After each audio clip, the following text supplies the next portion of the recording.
Javier Milei declared himself to be a libertarian, and not only just a libertarian, but to be an anarcho-capitalist who sees the state as a gangster organization, who regards taxation as theft, and who wants to cut the state down to nothing. That was his declaration. That's his self-confessed program. He mentioned, especially before he got elected, as his sources of inspiration, on number one, my teacher and mentor, Murray Rothbard, and also myself. So because of that, I feel entitled to make a few remarks about this guy who is has been supposedly being inspired also by me. Okay. His victory was indeed sensational, that he was elected with a program like this in Argentina. But as Tony has explained, the background was, yes, in Argentina you had hyperinflation, you had economic stagnation, increasing impoverishment, and given this background and given his showman talent that he definitely has, with a certain element of clownishness, his victory had very little to do, in my assessment, with Argentinians understanding any of that. Argentines are just as stupid or smart as Germans, Englishmen, Americans, and so forth. All they wanted, catastrophe is there, we want some change, and this guy promised big change. No understanding. Now, following his victory were some interesting developments. There were huge celebrations and jubilation among the libertarians everywhere. He was awarded one award in Spain, another award in Germany, another award in the Czech Republic. And as a president that was elected, he, of course, received all sorts of invitations to famous organizations. He went to Davos and all sorts of other big-time conferences. And there he gave some fired-up speeches before these elite public.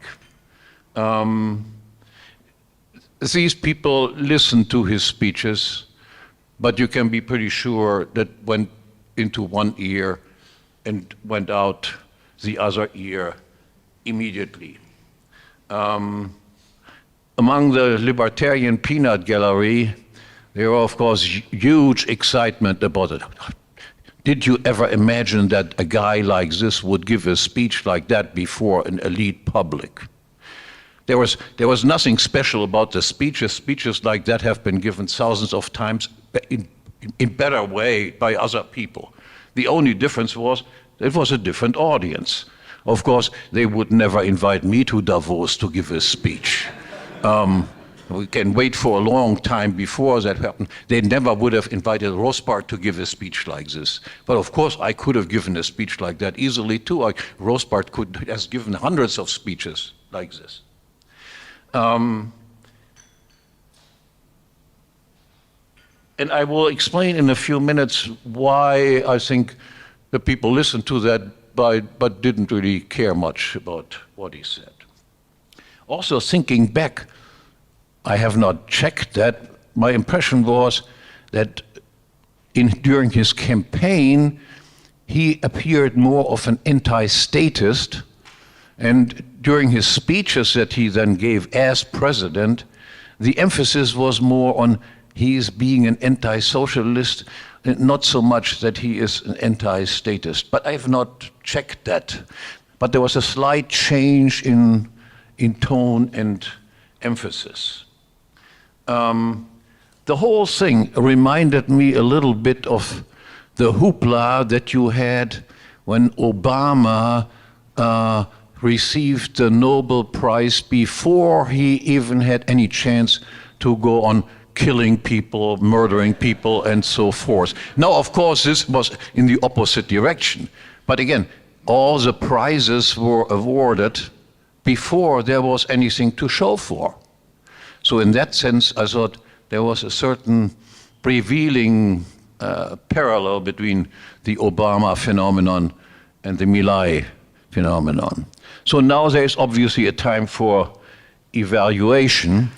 Now this evaluation that I will present is an evaluation that is from far away. I do not speak Spanish. I have been to Argentina years ago, but I'm not a knowledgeable person about Argentina.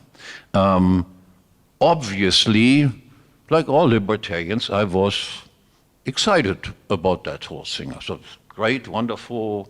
I wish him all success in his endeavors. But I never belonged to the cheerleaders in this group. For that, I think I have been too long in this type of business. I have seen many big promises and then following huge disappointments. And there were signs that I detected from the very beginning that made me quite skeptical and suspicious about Milei. I might talk about some of this thing a little bit later, there's some awkward things went on there.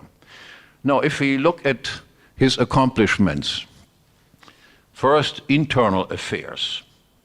Yes, he abolished rent controls and some other controls, but by no means all price controls. There are still price controls, for instance, for medical insurance. He liberalized the labor laws, and some subsidies were eliminated, but by no means all. There were various deregulations passed, and also some privatizations occurred, but not all that many.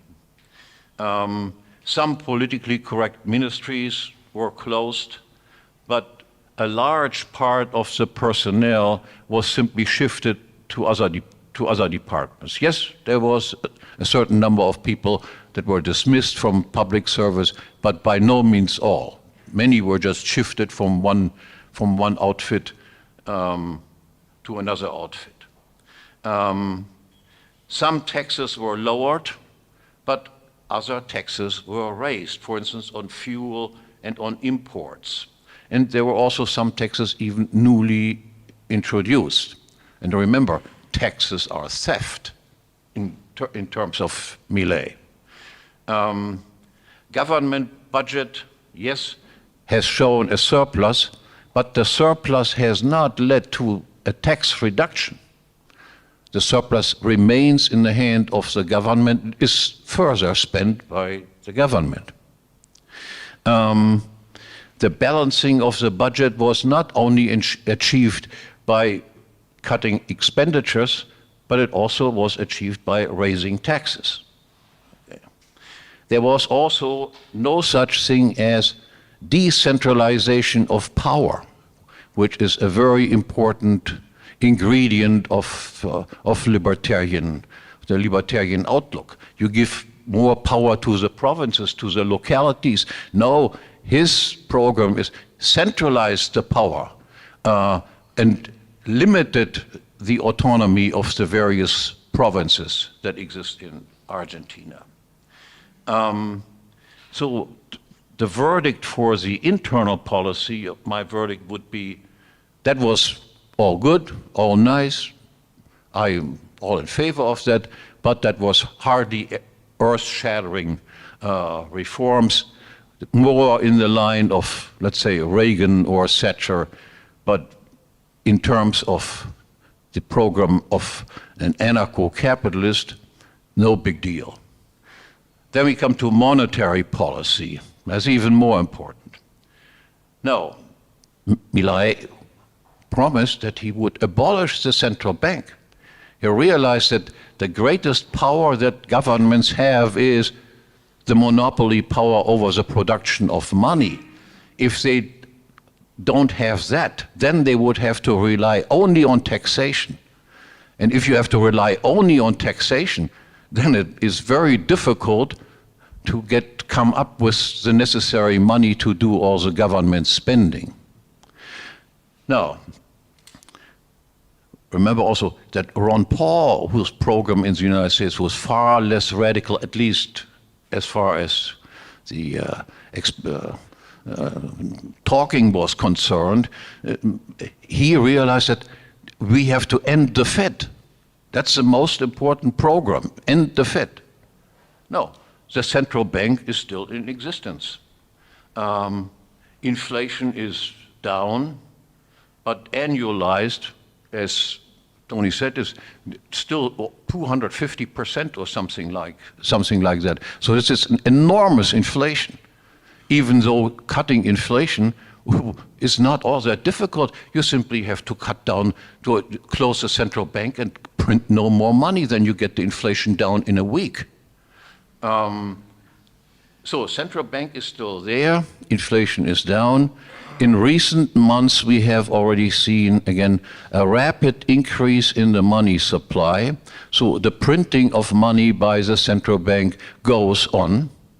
And in addition, which is hardly ever mentioned, massive amounts of gold were shipped out of the country, and nobody knew exactly or explained in detail where that gold went and for what purpose the shipping of gold out of Argentina occurred. Now, Argentinians are among those people who have the highest per capita amounts of dollars on hand. Because of the high inflation in Argentina, people shifted from pesos into dollars. They did their calculation and their savings all occurred in dollars. But normally under hyperinflation, under inflationary conditions, the peso will simply disappear and the dollar will take over. That did not occur. The reason was simply a price control as far as currencies are concerned. That is, if you wanted to buy dollars with pesos, you had to pay a tax for it. If you wanted to sell dollars, in order to pay your taxes in terms of pesos, you had to pay another tax for this. This regime of currency price controls is still in place because you are forced, because of legal tender laws, you're forced to pay your taxes in terms of pesos and cannot avoid these currency controls that exist. These currency controls are, of course, a terrible regime. They hamper imports, they hamper exports, they distort the entire economy. It would have been, this perfect solution has also been proposed by various people, I think by Milei himself, would have been dollarization. You simply say that the dollar and the peso compete on an even playing level. You can pay your taxes in dollars, you can pay your taxes in pesos, you can pay your taxes in terms of euros, you can pay your taxes in terms of in terms of gold, whatever you want. You simply close the central bank, no more pesos will be printed, and you leave it to the market in what type of currency people pay their taxes. Nothing like that happened. But he did say that he would do that very quickly. No, instead, he still has a central bank, as we saw. The peso is still in circulation next to the dollar. with the price controls that exist. And the trust in the existing central bank is, of course, not very high in Argentina. The personnel that he employs is basically the same that created the mess that he wanted to get out of. There's a Mr. Caputo was a former central banker, and then Mr. Sturzenegger was a former central banker. All of these people studied in the United States. All of them are Keynesians. All of them served at various big banks and do the normal crap that all of these people coming out of America do in wherever they are sent to fix the economy of other people. So as far as monetary affairs are concerned, that was also not a big deal. Yes, inflation is lower, but it's still higher than it's in Turkey. And Turkey is already a disaster in that regard. So no big deal that he achieved there. Much more could have been done, and much faster. And there is no trust in the central bank with a history like the history of Argentina and the same people in charge. Who would trust them for anything? No, then the topic that has not been touched upon at all is the topic of war and peace and foreign affairs. For Murray Rothbard, for the libertarians, that is the biggest of all questions, the question of war and peace. Any other topic diminishes in importance as compared with, are you in favor of war? Are you in favor of peace?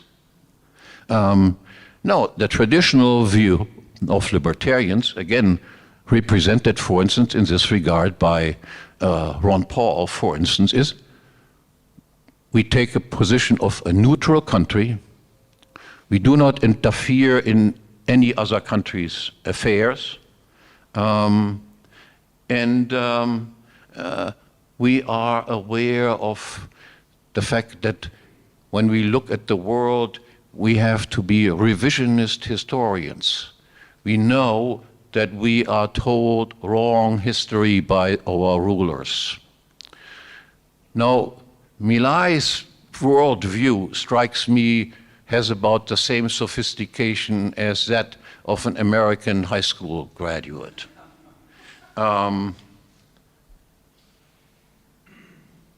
He is completely unaware of revisionist history. I doubt that he ever seriously studied Rothbard, even though he mentioned him frequently.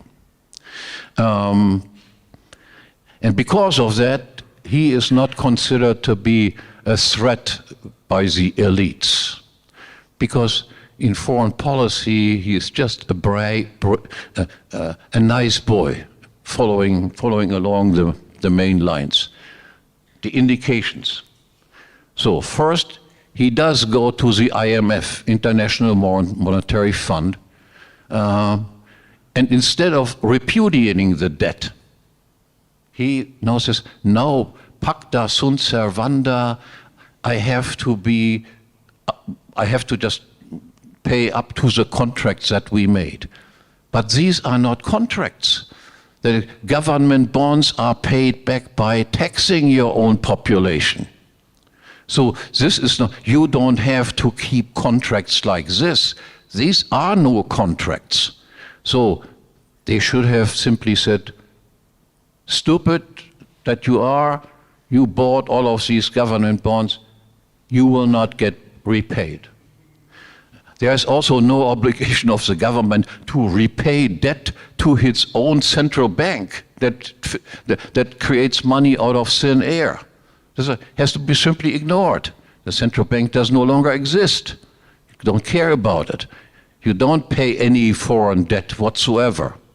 Say no. Rothbard's argument was, yeah, but what do people then, what will then happen? And his answer was, then nobody in the future will be as stupid again and ever buy government debt because they once realized it will not be repaid. That's it. Okay. That, of course, increased also the love for Milei by the international elite, he's going to pay all his debts. And then, in addition, there is some sort of love affair between Milei and all the institutions that are responsible for all evil in the world. He loves the United States, and the United States, when I say the United States, I don't mean the American population, I mean the American government. So he aligns with the American government. The American government is the most imperialist country that exists, the most warlike country that exists, the country that causes trouble wherever it goes, that kills hundreds of thousands of people. So there is no more dangerous government in the world than the United States. If you simply count the people who were killed by various countries, the United States is definitely number one. So why would you just say, without any need, could just stay neutral? I say, I don't care about foreign affairs. I just take care of Argentina. Why would you just love the United States? And why would you also love Trump? He emphasized how great his admiration for Trump is. No, Trump is a buffoon. Trump is a narcissist. Trump is a protectionist. Trump is also a warrior. Where do you think the weapons come from that go to Ukraine and Israel and so forth? They come from the United States. But he loves also Zelensky. He calls Zelensky a hero of freedom, gave him a medal. No, Zelensky is also a criminal clown who sacrifices the population of the Ukraine for a senseless war. Why does he dance in the streets with Netanyahu while Netanyahu is bombing Gaza to the ground, killing hundreds of thousands of people in the meantime? The most criminal person who currently roams around is Mr. Netanyahu, and he dances with him in the streets. Now, what type of reputation is this? Do we libertarians want to celebrate somebody as a hero who is a friend of the United States, who wants to also join NATO? Remember, you remember probably that Argentina is in the North Atlantic, because that's just, he bought a tremendous amount of airplanes from the United States. I'm sure that made him also many friends in the United States. He even sent some weapons to the Ukraine. And only recently he gave a speech where he said, our army has joined maneuvers with the United States in the South Atlantic. And recently he gave a speech where he said, I want to just have more power given to the army. Salaries were increased for the army personnel. And not only that, he said the army should also in the future take on obligations internally. That is, they should be used to fight terrorism and drug dealing and things like this. So he wants to use the army against his own population, not against foreign aggressors attacking Argentina. No country in a long, long time has ever tried to attack Argentina. So if again, I know many people compare him with some standard politician and say, oh, he's better than many others. And undoubtedly he is. I would prefer him too over many others, no question. I prefer Trump over Kamala, even though I think both are criminals. And I would, of course, prefer Milei over many other people too. But from the point of view of an anarcho-capitalist, which he claims is his philosophical conviction, he is, of course, a disaster. And I cannot agree with making him, well, among libertarian circles, turning him into some sort of hero. He is not a hero. Okay, that is my personal view as somebody who has been mentioned by him as one of his inspirations, and as somebody who knew Murray Rothbard probably better than anybody else who is currently alive. And he was mentioned as his other major, well, his main inspiration. So from the point of view of a Rothbardian and a Hoppian, no, Milei is not a hero. He's better than many of the other crap that runs around, but that's about it.